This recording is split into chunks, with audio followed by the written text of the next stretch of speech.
Sejam todos bem-vindos a mais uma apresentação especial, a mais um momento de oração e intercessão. Este foi um dia muito especial para mim, um dia em que celebrei mais um aniversário. Estou feliz pela graça do Senhor e espero que Ele continue cuidando de mim, continue me enchendo de suas bênçãos que eu tenho visto e presenciado. E é motivo de louvar, não tenho palavras para agradecer a este Deus. Por isso que estamos aqui para continuar orando, intercedendo, buscando assim sua face. E hoje nós vamos ter um tema maravilhoso. Mas antes eu peço para que você dedique um tempo a abrir a seção dos comentários, ler os pedidos de oração aí, interceder pelos outros e não se esqueça de deixar também o seu pedido de oração. Nós estamos aqui orando por si, por um reavivamento espiritual em nossa vida, por uma reforma genuína em nossa vida, para que assim possamos abreviar a volta de Cristo, darmos o alto clamor e assim prepararmos um povo para estar em pé no grande dia do Senhor. Vamos orar buscando ao Senhor, em seguida vamos à nossa meditação e no final teremos assim a nossa oração intercessória. Obrigado, Senhor, pelas bênçãos deste dia. Obrigado pelas bênçãos de estarmos aqui reunidos nesta quarta-feira para o estudo da Sua Palavra e para a oração. Vem, Senhor, nos abençoar, nos encher, Senhor, do Teu Santo Espírito e nos acompanhar. Que esta lição não termine apenas numa lição, mas que seja prática diária para que assim possamos crescer espiritualmente, abreviando Sua volta. Em nome de Jesus. Amém. Amém.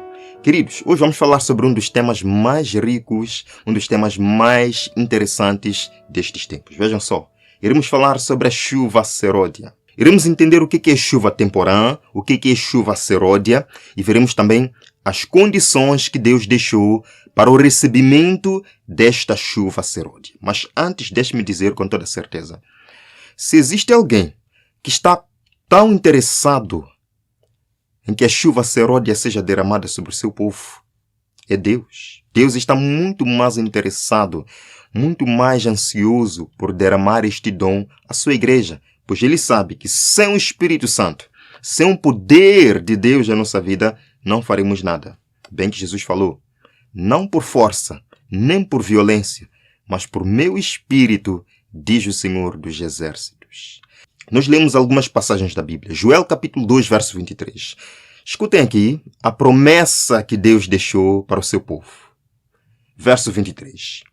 E vós, filhos de Sião, regozijai-vos e alegrai-vos no Senhor vosso Deus, porque Ele vos dará em justa medida a chuva temporã. Fará descer a chuva no primeiro mês, a temporã e a seródia. E se nós continuarmos lendo o texto, fica claro que esta chuva não é literal, mas é algo simbólico, representando assim o derramamento do Espírito Santo. O que é chuva temporã? Vejam aqui. Chuva temporã eram as primeiras chuvas que encerravam a época da seca e preparavam o campo para que o semeador pudesse então fazer seu trabalho. E também fazia germinar a semente para que se tornasse uma plantinha. É esta imagem que Deus usa, representando a obra do Espírito Santo entre o seu povo. E agora, chuva seródia. O que é? A tão famosa chuva seródia. Vejam aqui. Chuva seródia eram as últimas chuvas que amadureciam os frutos para a colheita. Ficou claro? Chuva temporã preparava o campo, fazia germinar a planta. Chuva seródia fazia amadurecer o grão, fazia amadurecer a fruta. Por que Deus usava estes símbolos naturais, estas figuras naturais? Vejam aqui. Isaías capítulo 44, verso 3. Deus continua usando, diz assim: porque derramarei água sobre o sedento e rios sobre a terra seca. Derramarei o quê? Qual é essa água que Deus derramará sobre o sedento? Será que é uma água literal? Vejam aqui. Deus diz, derramarei o meu Espírito. Portanto, Deus usa a água como um símbolo do quê? Do Espírito. Aqui não se trata de profecia, porque nós sabemos que em profecia a água representa povos e nações. Aqui não se trata de profecia. Trata-se de quê? Do simbolismo do Espírito Santo, como sendo água que Deus derramará sobre o seu povo. Portanto, chuva temporã representa a obra do Espírito Santo. Chuva seródia é a obra do Espírito Santo, que nos últimos dias amadurecerá a seara, pronta para a colheita do grande dia do Senhor. Vejam aqui. Atos capítulo 2, versos 16 e 17. Foi quando os apóstolos receberam a prometida chuva. É interessante que Pedro, no seu discurso, ele diz exatamente que naquele momento estava se cumprindo a profecia de Joel. Vejam aqui. Pedro diz, mas isto é o que foi dito pelo profeta Joel. E nos últimos dias acontecerá, diz Deus, que do meu espírito derramarei sobre toda a carne. E os vossos filhos e as vossas filhas profetizarão. Os vossos jovens terão visões, e os vossos velhos sonharão sonhos. É claro para nós agora que o tempo de Pedro não era o tempo do fim. Ele tinha a convicção de que vivia no tempo do fim, mas não era o tempo do fim. Mas mesmo assim ele diz que estava se cumprindo a promessa de que Deus derramaria o Espírito Santo sobre os seus filhos. E como resultado do derramamento do Espírito Santo, o que aconteceria? O que se veria na igreja de Deus? Visões seriam vistas, os filhos profetizarão, os velhos terão visões, haverá uma cena de louvor, uma cena de poder, milagres serão feitos, mortos serão ressuscitados. Este é o poder do Espírito Santo atuando. Mas agora nós conseguimos entender que, na verdade, o que aconteceu no tempo de Pedro, dos apóstolos, não foi a chuva seródia, foi a chuva temporã, que preparou o campo para a semeadura da palavra de Deus. Preparou o mundo para receber a mensagem de Cristo. Preparou o mundo para a mensagem cristã e o desenvolvimento da igreja cristã. Portanto, a promessa da palavra de Deus de que virá uma chuva seródia que amadurecerá a terra para a colheita do grande dia final. E aquilo que aconteceu no dia de Pentecostes é apenas, eu diria, 5% do que nós veremos quando a chuva seródia for derramada. Sonhos serão assim vistos entre o povo de Deus, milagres serão realizados, mortos serão ressuscitados. Mas atenção, Satanás tem poder de fazer tudo isto, de aparentar fazer milagres, aparentar ressuscitar os mortos. Portanto, devemos ter muito cuidado quanto a isto. Mas tudo isto se verá genuinamente entre o povo de Deus. Vamos ler.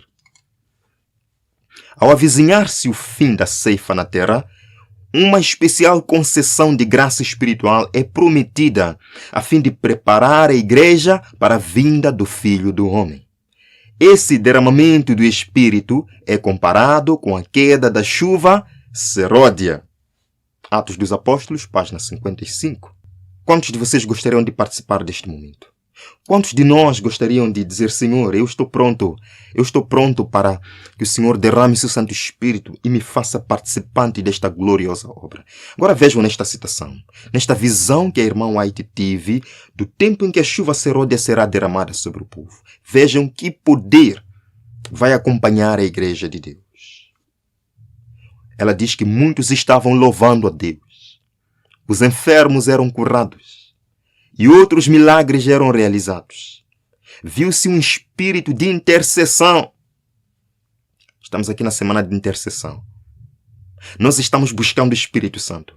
Porque quando a chuva seródia for derramada, haverá um grande movimento de intercessão, tal como se manifestou antes do grande dia de Pentecostes. Viam-se centenas e milhares visitando famílias e abrindo perante elas a palavra de Deus. Um costume que infelizmente nós perdemos como igreja. Visitar uns aos outros. Visitar as famílias. Bater as portas dos lares para dar estudos bíblicos, para orar, para cantar. Perdemos de vista. Mas Deus diz que quando a chuva seródia for derramada, nós veremos isso. Veremos mais uma vez o espírito da igreja primitiva. E devemos começar agora, meus irmãos. Vejam aqui. Os corações eram convencidos pelo poder do Espírito Santo. Uma pausa. Eu me lembro até que certa vez nós jovens da minha igreja tivemos um programa para visitar as famílias ao redor da igreja. E para minha sorte, ou para o meu privilégio, nós batemos a porta de uma família muçulmana. Estava lá a senhora dona da casa, sozinha, e ela nos recebeu. Nos recebeu dentro de sua casa. E nós dissemos que somos jovens adventistas, vinhamos apenas para cantar. Não queríamos dar estudos, não queríamos falar muita coisa apenas para cantar. Ela disse, podem cantar, mas vocês não têm muito tempo, porque caso alguém chegue aqui, eu posso estar em maus lençóis, pois eu sou muçulmana e a minha família não permite que entre aqui cristão. Mas cantem, por favor. Nós começamos a cantar. Eu pude ver nos olhos daquela senhora lágrimas escorrendo. Eu pude ver nos olhos daquela senhora um anseio por esperança. Eu pude ver um sentimento de culpa naquela senhora. Eu pude ver que ela anseia por algo maior, por algo melhor, por um Salvador, por esperança. Queridos, nós somos chamados a fazer diferença neste mundo.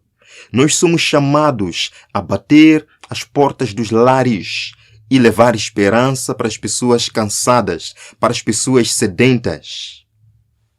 Vamos continuar. Ela diz que manifestava-se um espírito de genuína conversão. Portas se abriam por toda parte para a proclamação da verdade. O mundo parecia iluminado pela influência celestial. Amém?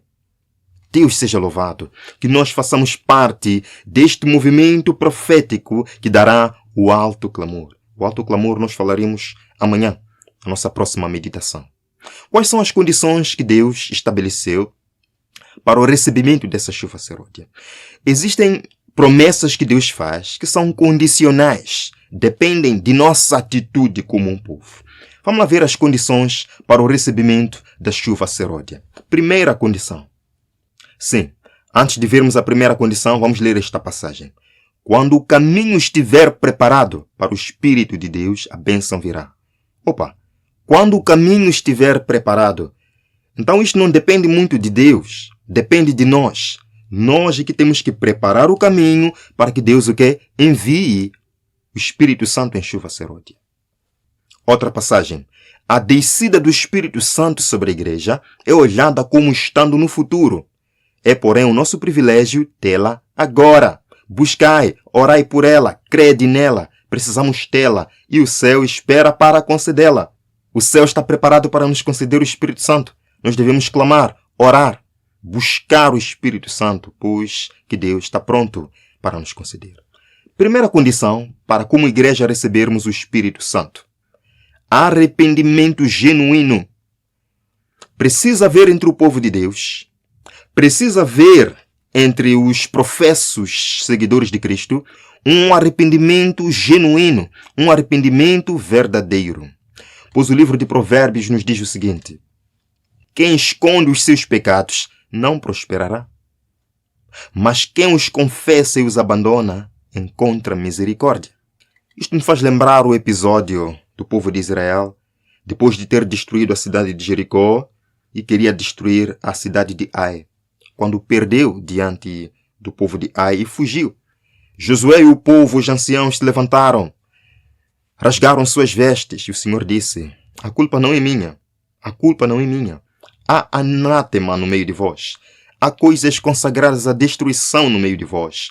E enquanto retiverdes estas coisas consagradas à destruição, não podereis vencer. Não estarei mais convosco. Aqui está. Josué, vejam aqui, Josué capítulo 7, verso 12. Não serei mais convosco, se não destruíres o anátema do meio de vós. O povo de Deus não vai receber a chuva seródia enquanto viver com vícios escondidos.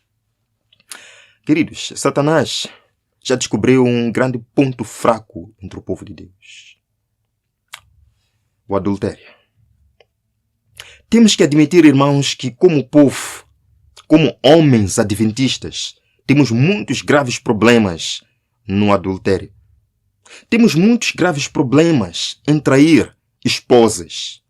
E vice-versa, não estou aqui culpando somente os homens. E nós nos vestimos tão bonitos, parecemos pessoas tão bonzinhas, com pecados escondidos. Jovens, eu sei que o nosso problema são as pornografias, a masturbação.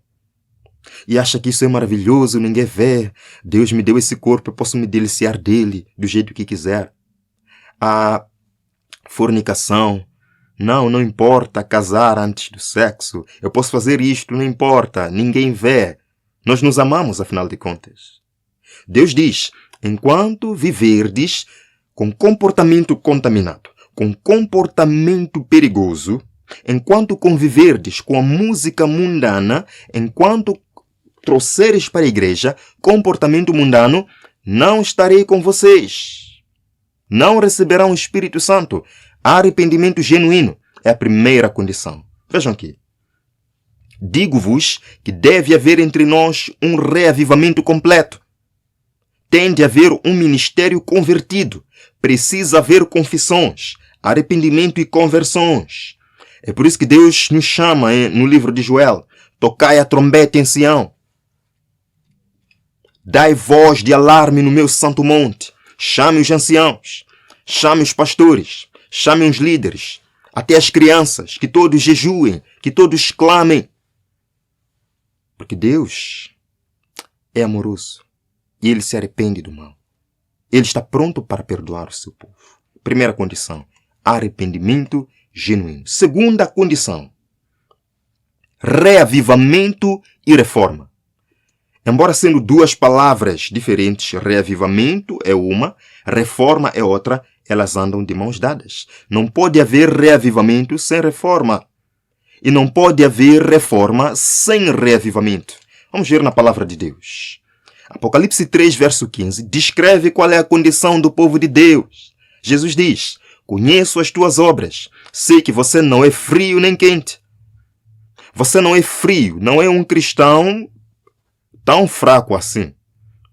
Não, você não é um cristão tão pecador assim.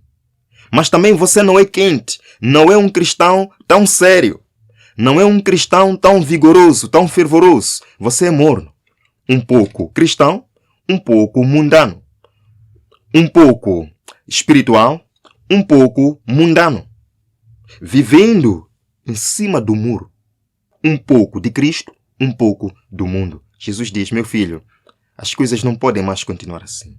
Decida-se, ou você quer ser quente, ou quer ser frio. Porque morno, eu não posso te aguentar.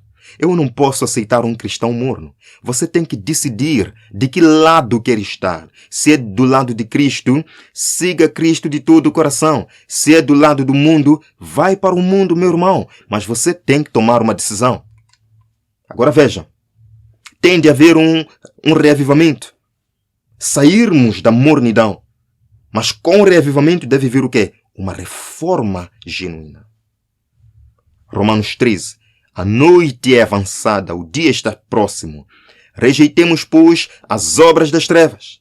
Rejeitar as obras das trevas significa a reforma da nossa vida. Deixar tudo aquilo que nos afasta de Deus. Vistamo-nos das armas da luz. Andemos honestamente como de dia. Não em glutonarias, não em bebedeiras, desonestidades, em dissoluções, contendas e inveja. Deixemos isto de lado. Reavivamento e reforma é a segunda condição. Terceira condição para a chuva serôdia. Vejam aqui. Deixando a contenda de lado. Hebreus capítulo 12, verso 14. Diz, segui a paz com todos e a santificação, sem a qual ninguém verá o Senhor. Seguir a paz. A pergunta que eu faço, o irmão está em paz com todos? É possível que você esteja vivendo em uma situação de briga com alguém, em uma situação de desentendimento com alguém. Realmente nós somos seres humanos. E em nenhuma parte da Bíblia vem escrito que isto nunca deve acontecer, ou seja, isto nunca aconteceu entre o povo de Deus. Se nós olharmos para a própria igreja primitiva, havia divergências em opiniões, divergências em certos procedimentos, mas mesmo assim eles precisavam manter a unidade e o amor, a paz e o amor. Vamos buscar a paz e a unidade entre o povo de Deus. Esta é a terceira condição. Lemos, quando os obreiros tiverem a presença permanente de Cristo em sua alma, quando estiver morto todo o egoísmo, quando não houver nenhuma rivalidade, nenhuma contenda pela supremacia, quando existir unidade, quando eles se santificarem, de maneira que o amor de uns pelos outros seja visto e sentido, então os chuveiros da graça do Espírito Santo hão de vir. Amém? Eu penso que ficou claro, né? Vamos então à quarta condição. Amor verdadeiro. Se nós lermos o livro de Atos dos Apóstolos na Bíblia, capítulo 2, também o capítulo 4, mostra como viviam os primeiros cristãos. Eles tinham tudo em comum. Não havia ninguém padecendo necessidades, pois eles repartiam à medida que alguém tivesse necessidade. Amor genuíno. O amor genuíno na Igreja de Deus é uma condição para o derramamento do Espírito Santo. Quinta condição, e a última que nós veremos aqui nesta palestra. Vejam só. Vitória sobre a tentação. Quando falamos sobre vitória sobre a tentação, não estamos falando sobre perfeccionismo. Nós estamos dizendo que nos tornaremos perfeitos ainda na terra. Nós estamos dizendo que nos tornaremos sem pecado. Isto é impossível, porque ainda temos a natureza pecaminosa. Lembrem-se. Justificação, salvação da pena do pecado. Santificação, o processo em que estamos agora. Salvação do poder do pecado em nome de Jesus.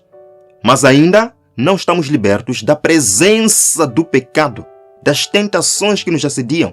Isto só será possível na glorificação quando Cristo voltar. Mas nós precisamos vencer as tendências pecaminosas. Jesus diz na sua palavra: não vos sobreveio tentação senão humana.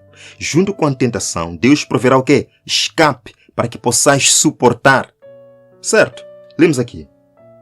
Vi que ninguém poderia participar do refrigério, a menos que obtivesse a vitória sobre toda a tentação, orgulho, egoísmo, amor ao mundo e sobre toda má palavra e ação. E esta vitória nós não obteremos com a nossa força. Não pela força, não pela violência, mas por meu espírito, diz o Senhor dos Exércitos. Enfim, esta é a última, na verdade. A última condição. Número 6. Ser ativo na missão de Cristo. Muitos ficam sentados nas igrejas, sentados nos bancos, nas cadeiras das igrejas. Não se envolvem no evangelismo, não se envolvem na obra de salvar almas, mesmo assim querem o Espírito Santo. Vejam aqui.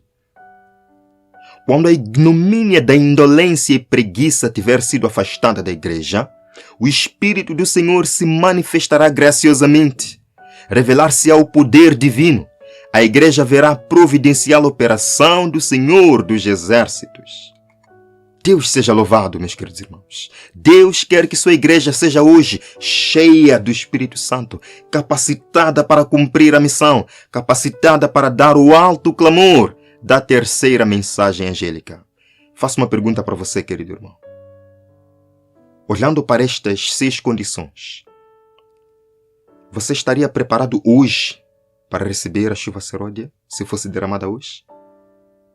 Vai, analise o seu coração, reflita nestas 6 condições. Você estaria preparado hoje? Agora eu pergunto, você gostaria de estar preparado hoje? Comece a implementar estas regras. Busque comparar sua vida com estas 6 condições. Entregue-se completamente ao Senhor. Uma vida genuína, uma conversão diária genuína. Clamando sem cessar pelo Espírito Santo. É isto que nós vamos começar a fazer agora. Vamos à oração intercessória. Deixe seu pedido de oração e interceda também pelos outros. Nós vamos orar agora agradecendo ao Senhor por esta mensagem, também pedindo para que Ele nos batize com seu Santo Espírito. Vamos orar. Pai que habitas nos céus, muito obrigado por esta lição maravilhosa que nos exorta, que nos dá as regras e condições que o Senhor deixou para que o Teu Santo Espírito desça e habite em nós. O Teu Santo Espírito é perfeito, é organizado e Ele não pode habitar num coração dividido. Não pode habitar em uma igreja dividida. Obrigado, Senhor, porque nos mostrou o que precisamos fazer para abrir o caminho para a obra especial do Espírito Santo através da chuva seródia. Venha, Senhor, nos preparar e nos capacitar. Abençoe, Senhor, cada pedido de oração que está sendo feito. Atenda cada pedido de oração que está sendo feito. Atenda, Senhor, o clamor e o choro dos teus filhos nesta terra. Agradecemos, Senhor, em plena confiança de que o Senhor ouve e nos atende. Em nome de Jesus. Amém. Amém. Deus abençoe a todos. Amanhã voltamos para o nosso tema, o alto clamor da terceira mensagem angélica. Quem Deus usará para esta obra final. Até lá.